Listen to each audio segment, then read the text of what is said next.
Hello, everybody. Tim Hughes here. I'm the CEO and co-founder of DLA Ignite. With me today, I've got Natalie Nixon, and we're going to be talking about her new book, which you can see behind her on the bookshelf. It's called Move, Think, and Rest: Redefining Productivity and Our Relationship with Time. Natalie, thank you so much for coming on and talking about your book. I really loved it. Before we get in and start talking about it, where can people find you? They can find me at figure8thinking.com. That's the word figure, the number 8thinking.com. As on your nameplate on the if people are watching in video. That's right. So straight in, Natalie, in terms of what was the inspiration behind it? Because you talk about movement, thinking, and rest as the trinity of creativity and productivity. What was it that inspired you just to structure the book around these three elements? Well, thank you again for having me. You're welcome. The motivation behind writing Move, Think, Rest came from three drivers. The first was reconciling my own personal moment of burnout. When I was a professor, I was an academic for 16 years, and in the last few years as the founding director of the Strategic Design MBA program at Thomas Jefferson University, one afternoon walking down the hallway to my office, I heard a voice say out loud, very tersely, "I don't want to do this." And that voice was my own. And it was shocking because this was my dream job. It was my passion. And it's one thing when you hit a wall, when you're kind of just going through the motions and the grind. But it's another when you have been doing your work that you feel called for, but you have to reconcile that something needs to shift. So that was one personal moment. The second was that as a creativity strategist, the work that I do is I go into companies and I help executive leadership teams connect the dots between creativity and business ROI for more consistent and sustainable innovation. And alongside this work, I would have surreptitious conversations with leaders and people on teams, kind of confessing that they were kind of dying a slow death at work, and they were really wanting and desiring for creativity to become part of the culture at work. So that was the other data point. It wasn't a personal data point. It was a data point that I was getting from clients and in typically in more corporate environments. And then the third data point was, as an entrepreneur, we have to do a lot of fortification of our minds, fortifying our minds to do work that requires a type of mental agility and resilience. But I was noticing that whenever I would be procrastinating and stepping away from the laptop to unload the dishwasher, go for a little walk, I have the privilege to work from my home. I would notice that when I would return to the work at hand, my thinking was sharper, clearer. Something that stymied me, all of a sudden we just clicked together. And I began to think about all these different data points. And originally, the book was going to be called Invisible Work because I was really interested in the work that we get done that isn't traceable or trackable, the work that we get done when we are moving, when we are doing what I call backcasting and forecasting in our thought, and when we are doing intermittent resting. Yeah. Yeah, I had a conversation with my partner the other day, and I said to her, I said, it's pointless. We shouldn't do this because we're in the car. And I said, let's not do this here. We need to have a piece of paper. She said, no. I just want to talk it through. I want it, and I'm going to put it in the back of my head. And then when we sit down and we do it, and we do have the piece of paper, I'll be more clearer in my thoughts.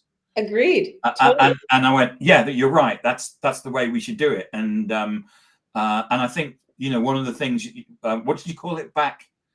So let me just kind of 30,000 foot level Yeah. view. Movement is about movement hygiene. It's not just about getting to the gym. Yeah. It's about recognizing that as humans, we were designed to move. The spinal cord is an extension of the brain. And Yeah. when we move our bodies, we move ideas. Thought is about what I call backcasting and forecasting. And backcasting is the role of memory, reflection, metacognition. Why do I think the way I think? And forecasting is about inspiration, curiosity, imagination. And to do backcasting and forecasting, you have to slow down, you have to be in the moment, and that actually adds value to the rational cognitive sharper thinking that we think we're only called on to do. It's those other modalities of thinking that are also really essential for our sharper rational thinking processes. So I was actually going to say, in a world obsessed with hustle and output, why do you believe rest is a strategic advantage rather than a weakness? Because we've been treating rest as a perk. We've been treating rest as reward, and rest is actually an essential component of our best work. If you look at all models in natural environments of how stuff is produced, there's a cadence of contract release. And if you look at the way the ocean tides ebb and flow, it's contract release. If you look at the way blood pulses through the body or the way air goes through our lungs, it's all about contract and release. And we work in organizations which are organisms because they're made up of humans, Yep. but we only focus on contract. And the result of that is not our best thinking or work. And often, sadly, it's burnout. The statistics show that as of 2021, at least in the United States, burnout was at about a 71% level. And that is about a $300 billion cost to USA businesses. And that cost is because of turnover, absenteeism, insurance costs. And so it behooves us to think very differently about rest, to not have days packed with Zoom to Zoom meetings or Teams meetings, to make sure that we have micro breaks. And I was really interested in what breaks look like, not just in a day and in a week, but scaled out in a year. So I interviewed about 58 people for Move, Think, Rest. And some of those people were people who had worked for companies that granted sabbaticals. And counterintuitively, when companies grant sabbaticals and people actually take them up on that and take a sabbatical, they actually are much more committed to the company, and productivity boosts, productivity increases. So rest actually helps us when we zoom out, as your partner was saying, let's zoom out, and then we can get focused on the details of the granularity of what we're talking about. Our brain, different neurosynapses work differently in different regions of the brain. So in the frontal neocortex, where we need sharper cognitive thinking, that's one modality. But the default mode network is also an essential mode of how our brain works. And the default mode network gets fired up when we tap out of the world, so to speak. So when you have that great light bulb moment that happens in the shower, or as you're waking up from a nice sleep or nap, or when you go for a walk, or you're having an engaging conversation with a friend that has nothing at all to do with the work at hand, the reason why we have those cognitive aha moments is because the synthesis of ideas is not only happening on that conscious level. In fact, research shows that the majority of our cognition is happening during this our in the subconscious state. And so the Move, Think, Rest human operating system is a both and model. It values quick spurts of growth and slow. It values the solo practitioner and the collective. And it values and understands that, yes, we should measure what we see. And there's a lot going on during dormant phases, and we have to sleep on it, and we have to let things just marinate. Just to say that Andrew says good morning, good afternoon. So thank you, Andrew, for that. And Andrew's a regular watcher of us, so appreciate him. You often speak about the body as a source of insight. How does physical movement help us solve complex problems or unlock creativity? Movement is essential because we are designed to move as humans.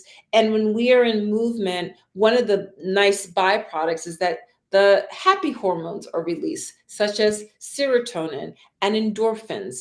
And one of the effects of that is it helps to reduce cortisol levels, which we know are associated with stress. So when we are kind of sedentary and stagnant in our bodies for long periods of time, we actually, number one, we're not allowing those hormones that actually help to spark the neurosynapses in the brain that lead to more creative synchronization and juxtaposition of ideas. And that really is a lot of what creativity is, right? It's the mashup of two things that we would have never previously thought to put together. But the other thing that's happening when we move, the reason I say when we move, our ideas move, is because when we are sedentary for too long of a time, and Dr. John Medina, who's a neuroscientist and the author of a great series of books called Brain Rules, he recommends that we really should not be sedentary for more than 30 to 40 minute segments at a time, and we should get up, because when we are seated for too long, blood flow is restricted to the brain, right? The spinal cord is an extension of the medulla oblongata at the base of the brain.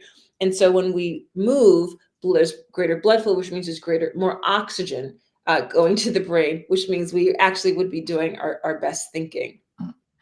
Andrew's made the comment saying, we live in a world that we now that we work 24/7, and businesses should promote rest more. Rest is taken for granted and sometimes used as a weakness in certain environments.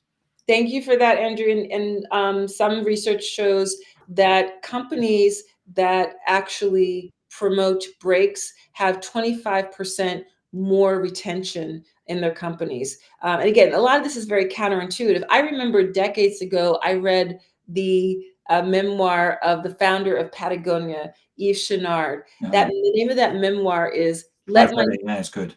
Let my people go surfing, right? Yeah. He understood this macro management model of leadership, not micromanagement, but he was saying in that memoir that if I have employees who want to surf between 2 and 4 because she knows that the surf is going to be up during that time, let her. And I trust that she'll get the work done. So shifting to management models based on trust and macro management is the goal here. It's like you even knew what my next question was, which is, many leaders struggle to create space for deep thinking. What practical steps can organizations take to normalize think time without guilt? Well, one is to look at the evidence, right? So one of the examples I share in Move, Think, Rest is the company Zapier. They did a get stuff done week. Now, your company may need to tiptoe a little bit more. You might think, gosh, a whole week, we can't have a hiatus or a moratorium on meetings for that long. Well, could you do one morning a week for the next 4 weeks? So no meeting Friday or something. Right, no meeting Friday or no meeting Wednesday morning. And so the second thing is gather evidence of how other companies have done it. Run what I call MVEs. We've heard of minimum viable products, MVPs. I like to encourage my clients to run minimal viable experiences. And these are experiments. And the cool thing about even shifting our language to say this is an experiment is that there's 3 outcomes of an experiment. It could be a total fail. Okay, that we learned, right? I'm from Philadelphia, where our American football team, the Philadelphia Eagles, our quarterback, Jalen Hurts, likes to say, there's no losing, only winning and learning, right? Yep. So when we run experiments, one outcome could be it's a total flop. Another outcome, yay, it's a great success. People loved it. People were able to actually get more work done. Let's keep doing this. Let's have a feedback loop of what the feedback has been. But the third outcome of an experiment is, this is interesting, this little thread emerged that we didn't expect. Let's follow what this insight might lead us to. Gather evidence of what your peers or even non-peers are doing with experiments, run minimum viable experiences, and gather feedback, and start small. You don't need to change your entire meeting structure, but is there one moment in the week where you could experiment with how you run meetings differently? And I think the last really important thing is that leaders have to model this shifting behavior, because otherwise teams and individuals will feel like there will be some secret punitive slap on the wrist and actually take the break. Change comes from the top, doesn't it? It's got to come from the top. Leaders have to declare, I'm not going to be impressed if you send me an email during this time, and I'm going to do it, and I'm not going to email you. And then sometimes the pushback is, well, what will our clients say? Well, it's really interesting. Clients have a funny way of responding to boundaries, especially if you are doing stellar work. And the whole point of this shift in work is so that we can do more stellar, meaningful work that doesn't burn us out, and it makes sure that we are delivering much more creative and innovative results for clients. You redefine productivity away from doing more and towards being more impactful. What does a truly productive day look like through your lens? Oh, a truly productive day through the lens of move, think, rest looks very different from the traditional first industrial revolution modes of productivity, which were based on speed, efficiency, outputs, and I measure what I see. Again, I reference the both and model. So that kind of productive day, number one, means that to the extent that you have agency and can kind of curate your work day, to be aware of when do you tend to do your best work, and to make sure that you're designing your day so that the work that requires that stellar focus happens when you can optimize that. So for me, for example, that would be the morning. It doesn't make sense for me to just try to catch up on email in the morning, because that's something that I can do a bit more at my leisure Yep. in the afternoon. But in the mornings, if I have to do really deep thought focused work, I'm going to cordon off that time to the extent that I'm able. It also means that you actually, in your calendar, you write in the word buffer or whatever your word of choice is. For Yep. me, on my calendar, I have to force myself some days, I have to admit, to step away from the desk. And the way I'm very obedient, so I will see that word buffer and I'll step away. I'll go for Yep. a short walk. And the other thing is to not over create huge expectations about what, for example, movement looks like. Because sometimes I think the reason why we're not moving more during the day is we say things like, well, I don't have 30 minutes to go for a walk. You don't need 30 minutes to go for a walk. I have walks that I know take 5 minutes long. I have walks that I know that take 9 minutes long. You need to budget the time to make sure that you're moving, even if it's inside of the building. And so it's a day that looks like you're very conscientious of when you need to do your deep focus work. You actually assign buffer time, and you make sure that you are designing in movement, daydream breaks, which could be 90 seconds long. For me, that looks like standing by a window and watching the clouds drift by, and I have my phone by me, not to look at the phone, but to time that, and then go back to the work at hand. You talk in the book a lot about daydreaming, don't you? So tell us the importance of explain to us the importance of daydreaming. Well, the neuroscientists and cognitive scientists refer to daydreaming as mind wandering. Mm. And it turns out that when we allow our minds to do that much more divergent thinking, it actually propels the convergent thinking much better. So it's again, it's different neurosynapses in the brain and posterior regions of the brain that are actually starting to get activated.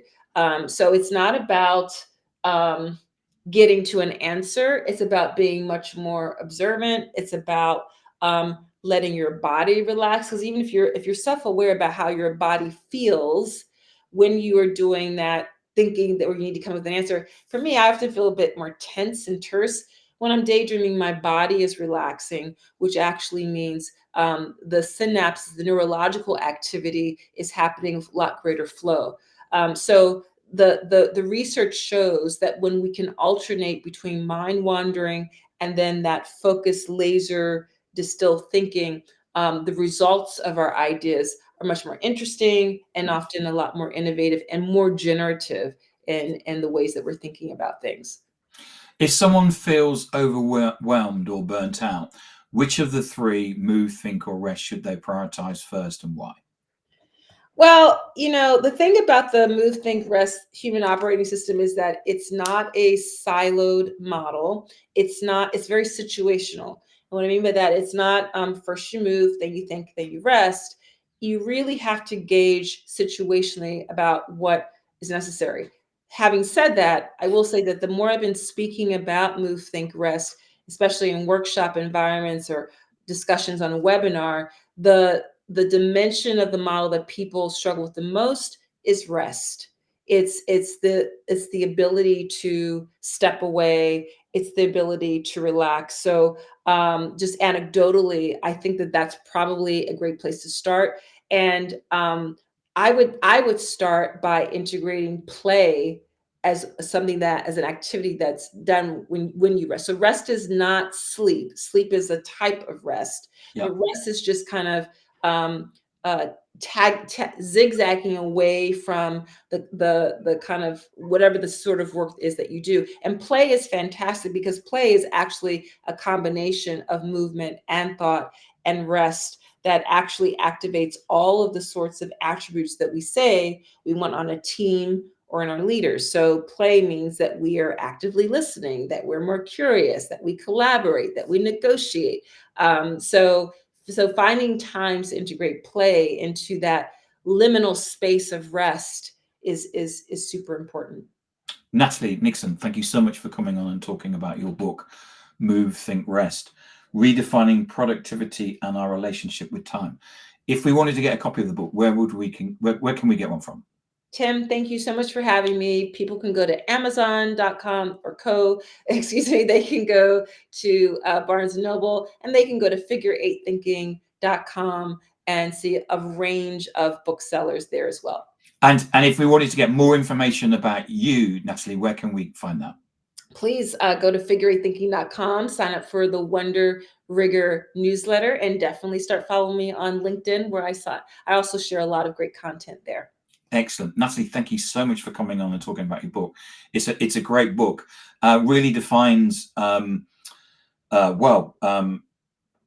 work and modern work in the way that we should be working, rather than standing at a production line every day, or a production line office every day, if you see what I mean. That's right. Thank you, Tim. Appreciate it. You're welcome, Natalie. Thank you so much.